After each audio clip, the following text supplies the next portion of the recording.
श्रीमद् भागवत महापुराण छठवां स्कंध 10वां एवं 11वां अध्याय। ओम नमो भगवते वासुदेवाय। देवताओं द्वारा दधीच ऋषि की अस्थियों से वज्र निर्माण तथा वृत्रासुर की वीरवाणी और भगवत प्राप्ति। श्री सुखदेव जी एवं राजा परीक्षित संवाद। श्री सुखदेव जी कहते हैं, परीक्षित, विश्व के जीवनदाता श्री हरि इंद्र को इस प्रकार आदेश देकर देवताओं के सामने वहीं के वहीं अंतर्धान हो गए। अब देवताओं ने उदार शिरोमणि अथर्ववेदी दधीच ऋषि के पास जाकर भगवान के आज्ञा अनुसार याचना की। देवताओं की याचना सुनकर दधीच ऋषि को बड़ा आनंद हुआ। उन्होंने हंसकर देवताओं से कहा, देवताओं, आप लोगों को संभवतः यह बात नहीं मालूम है कि मरते समय प्राणियों को बड़ा कष्ट होता है। उन्हें जब तक चेत रहता है बड़ी असह्य पीड़ा सहनी पड़ती है और अंत में वे मूर्छित हो जाते हैं। जो जीव जगत में जीवित रहना चाहते हैं उनके लिए शरीर बहुत ही अनमोल, प्रियतम एवं अभीष्ट वस्तु है। ऐसी स्थिति में स्वयं विष्णु भगवान भी यदि जीव से उसका शरीर मांगे तो कौन उसे देने का साहस करेगा। देवताओं ने कहा, ब्रह्मन, आप जैसे उदार और प्राणियों पर दया करने वाले महापुरुष, जिनके कर्मों की बड़े बड़े यशस्वी महानुभाव भी प्रशंसा करते हैं, प्राणियों की भलाई के लिए कौन सी वस्तु निछावर नहीं कर सकते। भगवान, इसमें संदेह नहीं कि मांगने वाले लोग स्वार्थी होते हैं। उनमें देने वालों की कठिनाई का विचार करने की बुद्धि नहीं होती। यदि उनमें इतनी समझ होती तो वे मांगते ही क्यों। इसी प्रकार दाता भी मांगने वाले की विपत्ति नहीं जानता, अन्यथा उसके मुंह से कदापि ना नहीं निकलती। इसलिए आप हमारी विपत्ति समझकर हमारी याचना पूर्ण कीजिए। दधीच ऋषि बोले, देवताओं, मैंने आप लोगों के मुंह से धर्म की बात सुनने के लिए ही आपकी मांग के प्रति उपेक्षा दिखलाई थी। यह लीजिए, मैं अपने प्यारे शरीर को आप लोगों के लिए अभी छोड़े देता हूं, क्योंकि एक दिन यह स्वयं ही मुझे छोड़ने वाला है। देव शिरोमणियों, जो मनुष्य इस विनाशी शरीर से दुखी प्राणियों पर दया करके मुख्यतः धर्म और गौणतः यश का संपादन नहीं करता, वह जड़ पेड़ पौधों से भी गया बीता है। बड़े बड़े महात्माओं ने इस अविनाशी धर्म की उपासना की है। उसका स्वरूप बस इतना ही है कि मनुष्य किसी भी प्राणी के दुख में दुख का अनुभव करे और सुख में सुख का। जगत के धन, जन और शरीर आदि पदार्थ क्षणभंगुर हैं। ये अपने किसी काम नहीं आते, अंत में दूसरों के ही काम आएंगे। ओह, यह कैसी कृपणता है! कितने दुख की बात है कि यह मरण धर्मा मनुष्य इनके द्वारा दूसरों का उपकार नहीं कर लेता। श्री सुखदेव जी कहते हैं, परीक्षित, अथर्ववेदी महर्षि दधीचि ने ऐसा निश्चय करके अपने को परब्रह्म परमात्मा श्री भगवान में लीन करके अपना स्थूल शरीर त्याग दिया। उनके इंद्रिय, प्राण, मन और बुद्धि संयत थे, दृष्टि तत्वमयी थी, उनके सारे बंधन कट चुके थे। अतः जब वे भगवान से अत्यंत युक्त होकर स्थित हो गए, तब उन्हें इस बात का पता ही नहीं चला कि मेरा शरीर छूट गया। भगवान की शक्ति पाकर इंद्र का बल, पौरुष उन्नति की सीमा पर पहुंच गया। अब विश्वकर्मा जी ने दधीच ऋषि की हड्डियों से वज्र बनाकर उन्हें दिया और वे उसे हाथ में लेकर ऐरावत हाथी पर सवार हुए। उनके साथ साथ सभी देवता लोग तैयार हो गए। बड़े बड़े ऋषि मुनि देवराज इंद्र की स्तुति करने लगे। अब उन्होंने त्रिलोकी को हर्षित करते हुए वृत्रासुर का वध करने के लिए उस पर पूरी शक्ति लगाकर धावा बोल दिया। ठीक वैसे ही जैसे भगवान रुद्र क्रोधित होकर स्वयं काल पर ही आक्रमण कर रहे हों। परीक्षित, वृत्रासुर भी दैत्य सेनापतियों की बहुत बड़ी सेना के साथ मोर्चे पर डटा हुआ था। जो वैवस्वत मनवंतर इस समय चल रहा है, इसकी पहली चतुर्युगी का त्रेता युग अभी आरंभ ही हुआ था। उसी समय नर्मदा तट पर देवताओं का दैत्यों के साथ यह भयंकर संग्राम हुआ।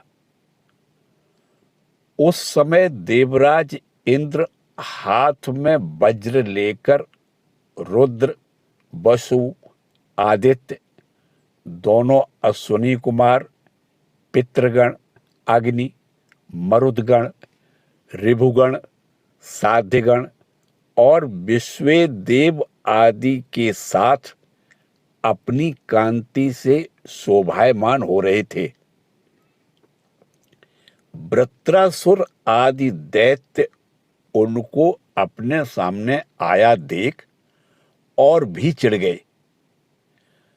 तब नमुचि, संबर, अनर्वा, द्विमूर्धा, ऋषभ, अंबर, हैग्रीव, शंकुशिरा, विप्रचित्ति, अयोमुख, पुलोमा, बृहस्पर्वा, प्रेहेति, हेति, उत्कल, सुमाली, माली आदि हजारों दैत्य, दानव एवं यक्ष राक्षस स्वर्ण के साज सामान से सुसज्जित होकर देवराज इंद्र की सेना को आगे बढ़ने से रोकने लगे। परीक्षित, उस समय देवताओं की सेना स्वयं मृत्यु के लिए भी अजेय थी। वे घमंडी असुर सिंहनाद करते हुए बड़ी सावधानी से देवसेना पर प्रहार करने लगे।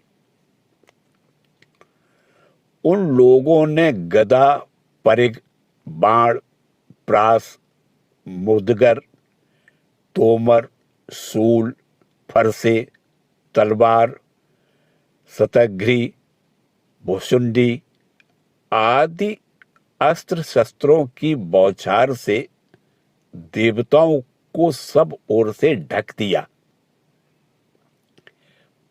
एक पर एक इतने बाण चारों ओर से आ रहे थे कि उनसे ढक जाने के कारण देवता दिखलाई भी नहीं पड़ते थे। जैसे बादलों से ढक जाने पर आकाश के तारे नहीं दिखाई देते। परीक्षित, वह शस्त्रों और अस्त्रों की वर्षा देव सैनिकों को छू तक नहीं सकी। उन्होंने अपने हस्त लाघव से आकाश में ही उनके हजार हजार टुकड़े कर दिए। जब असुरों के अस्त्र शस्त्र समाप्त हो गए, तब वे देवताओं की सेना पर पर्वतों के शिखर, वृक्ष और पत्थर बरसाने लगे, परंतु देवताओं ने उन्हें पहले की ही भांति काट गिराया। परीक्षित, जब वृत्रासुर के अनुयायी असुरों ने देखा कि उनके असंख्य अस्त्र शस्त्र भी देव सेना का कुछ नहीं बिगाड़ सके, यहां तक कि वृक्षों, चट्टानों और पहाड़ों के बड़े बड़े शिखरों से भी उनके शरीर पर खरोंच तक नहीं आई, सबके सब सकुशल हैं, तब तो वे बहुत डर गए। दैत्य लोग देवताओं को पराजित करने के लिए जो जो प्रयत्न करते, वे सबके सब निष्फल हो जाते। ठीक वैसे ही जैसे भगवान श्री कृष्ण के द्वारा सुरक्षित भक्तों पर क्षुद्र मनुष्यों के कठोर और अमंगलमय दुर्वचनों का कोई प्रभाव नहीं पड़ता। भगवद विमुख असुर अपना प्रयत्न व्यर्थ देखकर उत्साह रहित हो गए।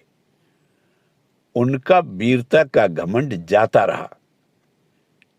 अब वे अपने सरदार वृत्रासुर को युद्ध भूमि में ही छोड़कर भाग खड़े हुए, क्योंकि देवताओं ने उनका सारा बल पौरुष छीन लिया था। जब धीर वीर वृत्रासुर ने देखा कि मेरे अनुयायी असुर भाग रहे हैं और अत्यंत भयभीत होकर मेरी सेना भी तहस नहस और तितर बितर हो रही है,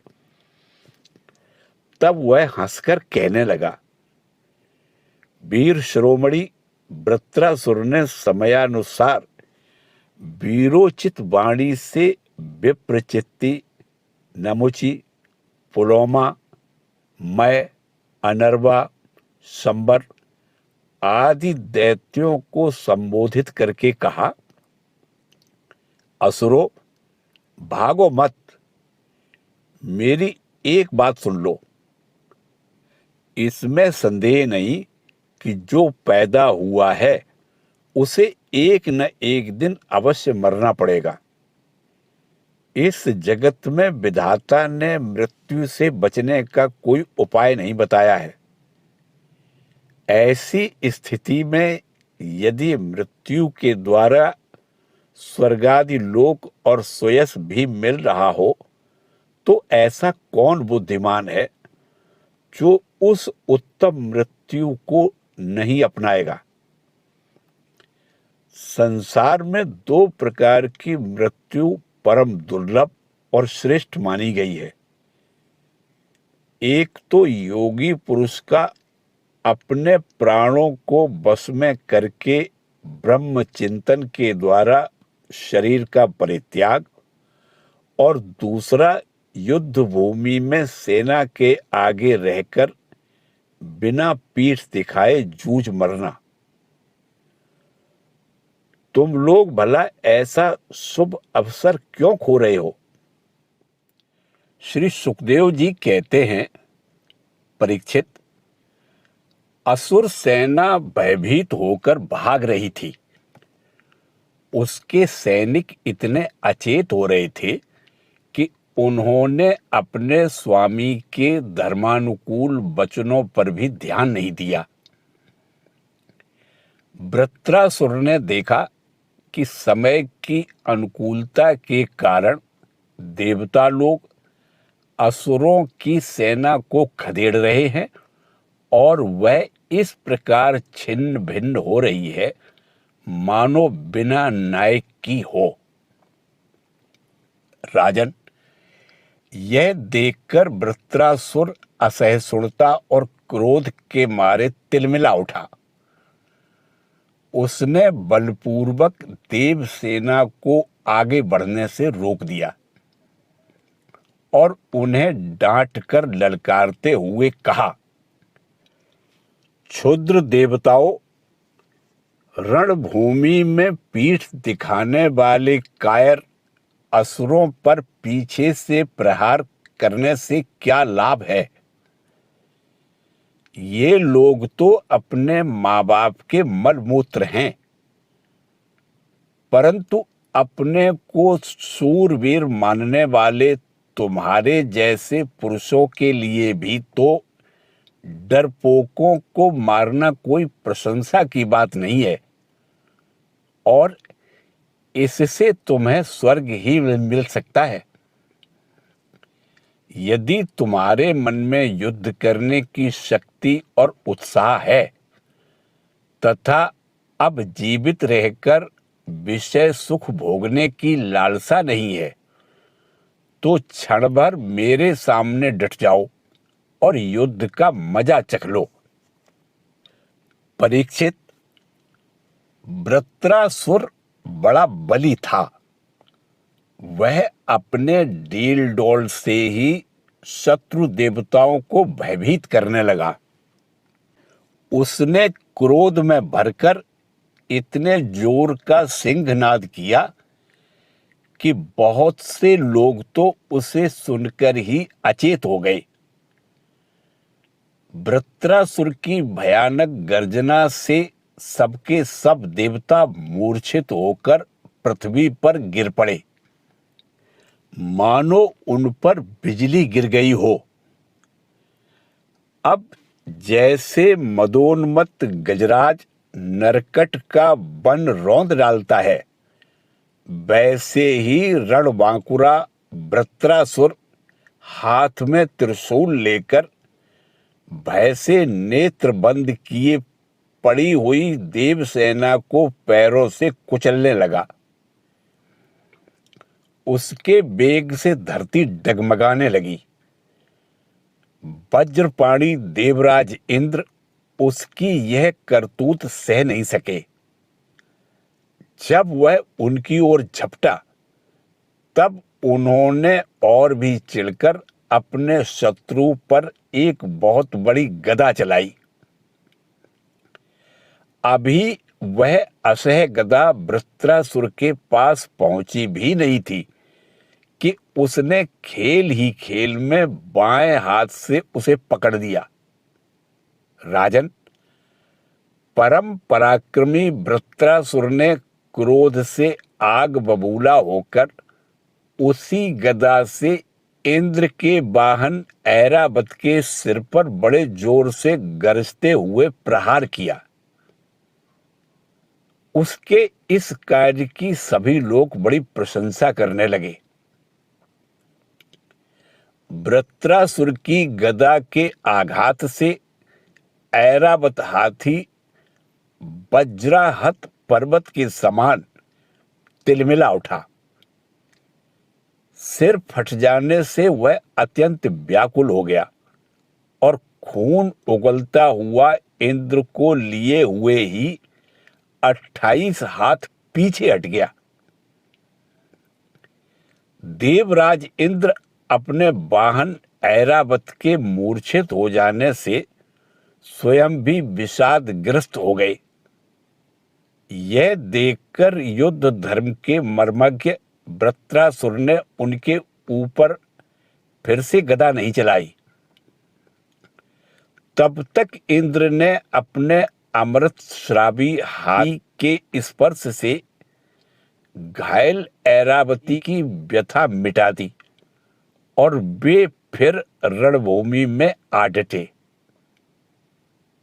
परीक्षित, जब वृत्रासुर ने देखा कि मेरे भाई विश्वरूप का वध करने वाला शत्रु इंद्र युद्ध के लिए हाथ में वज्र लेकर फिर सामने आ गया है, तब उसे उनके उस क्रूर पाप कर्म का स्मरण हो आया और वह शोक और मोह से युक्त हो हंसता हुआ उनसे कहने लगा। वृत्रासुर बोला, आज मेरे लिए बड़े सौभाग्य का दिन है कि तुम्हारे जैसा शत्रु, जिसने विश्वरूप के रूप में ब्राह्मण, अपने गुरु एवं मेरे भाई की हत्या की है, मेरे सामने खड़ा है। अरे दुष्ट, अब शीघ्र से शीघ्र मैं तेरे पत्थर के समान कठोर हृदय को अपने शूल से विदीर्ण करके भाई से उऋण होगा। आहा, यह मेरे लिए कैसे आनंद की बात होगी।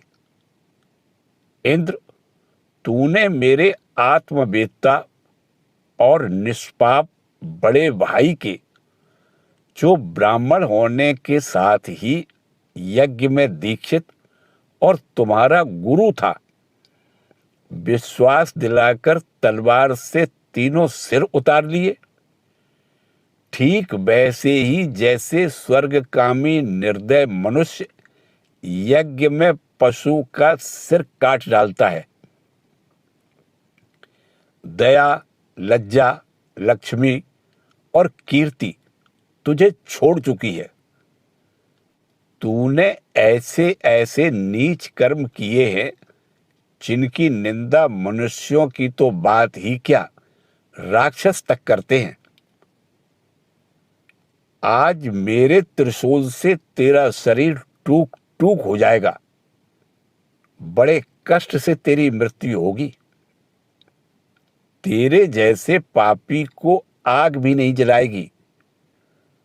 तुझे तो गीध नोच नोच कर खाएंगे। ये अज्ञानी देवता तेरे जैसे नीच और क्रूर के अन्यायी बनकर मुझ पर शस्त्रों से प्रहार कर रहे हैं।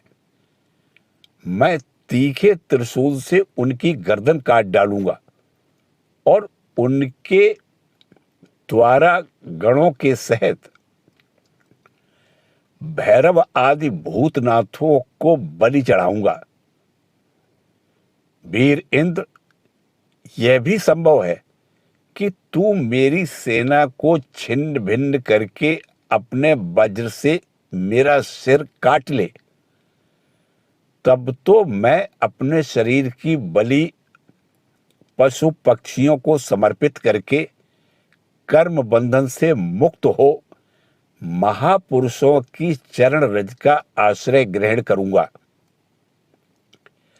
जिस लोक में महापुरुष जाते हैं वहां पहुंच जाऊंगा। देवराज, मैं तेरे सामने खड़ा हूं, तेरा शत्रु हूं। अब तू मुझ पर अपना अमोघ वज्र क्यों नहीं छोड़ता? तू यह संदेह न कर कि जैसे तेरी गदा निष्फल हो गई, कृपण पुरुष से की हुई याचना के समान यह वज्र भी वैसे ही निष्फल हो जाएगा। इंद्र, तेरा यह वज्र श्री हरि के तेज और दधीच ऋषि की तपस्या से शक्तिमान हो रहा है। विष्णु भगवान ने मुझे मारने के लिए तुझे आज्ञा भी दी है। इसलिए अब तू उसी वज्र से मुझे मार डाल, क्योंकि जिस पक्ष में भगवान श्री हरि हैं, उधर ही विजय, लक्ष्मी और सारे गुण निवास करते हैं। देवराज, भगवान संकर्षण के आज्ञानुसार मैं अपने मन को उनके चरण कमलों में लीन कर दूंगा। तेरे वज्र का वेग मुझे नहीं, मेरे विषय भोग रूप फंदे को काट डालेगा और मैं शरीर त्याग कर मुनि जनोचित गति प्राप्त करूंगा। जो पुरुष भगवान से अनन्य प्रेम करते हैं, उनके निज जन हैं, उन्हें वे स्वर्ग, पृथ्वी अथवा रसातल की संपत्तियां नहीं देते, क्योंकि उनसे परमानंद की उपलब्धि तो होती ही नहीं, उल्टे द्वेष, उद्वेग, अभिमान, मानसिक पीड़ा, कलह, दुख और परिश्रम ही हाथ लगते हैं। इंद्र, हमारे स्वामी अपने भक्त के अर्थ, धर्म एवं काम संबंधी प्रयास को व्यर्थ कर दिया करते हैं, और सच पूछो तो इसी से भगवान की कृपा का अनुमान होता है, क्योंकि उनका ऐसा कृपा प्रसाद अकिंचन भक्तों के लिए ही अनुभव गम्य है, दूसरों के लिए तो अत्यंत दुर्लभ ही है। भगवान को प्रत्यक्ष अनुभव करते हुए वृत्रासुर ने प्रार्थना की, प्रभो, आप मुझ पर ऐसी कृपा कीजिए कि अनन्य भाव से आपके चरण कमलों के आश्रित सेवकों की सेवा करने का अवसर मुझे अगले जन्म में भी प्राप्त हो। प्राण वल्लभ, मेरा मन आपके मंगलमय गुणों का स्मरण करता रहे, मेरी वाणी उन्हीं का गान करे और शरीर आपकी सेवा में ही संलग्न रहे। सर्व सौभाग्य निधे, मैं आपको छोड़कर स्वर्ग, ब्रह्मलोक, भूमंडल का साम्राज्य, रसातल का एक छत्र राज्य, योग की सिद्धियां, यहां तक कि मोक्ष भी नहीं चाहता। जैसे पक्षियों के पंखहीन बच्चे अपनी माता की बाट जोहते रहते हैं, जैसे भूखे बछड़े अपनी मां का दूध पीने के लिए आतुर रहते हैं, और जैसे वियोगिनी पत्नी अपने प्रवासी प्रियतम से मिलने के लिए उत्कंठित रहती है, वैसे ही कमल नयन, मेरा मन आपके दर्शन के लिए छटपटा रहा है। प्रभो, मैं मुक्ति नहीं चाहता, मेरे कर्मों के फलस्वरूप मुझे बार बार जन्म मृत्यु के चक्कर में भटकना पड़े, इसकी परवाह नहीं, परंतु मैं जहां जहां जाऊं, जिस जिस योनि में जन्मूं, वहां वहां भगवान के प्यारे भक्तजनों से मेरी प्रेम मैत्री बनी रहे।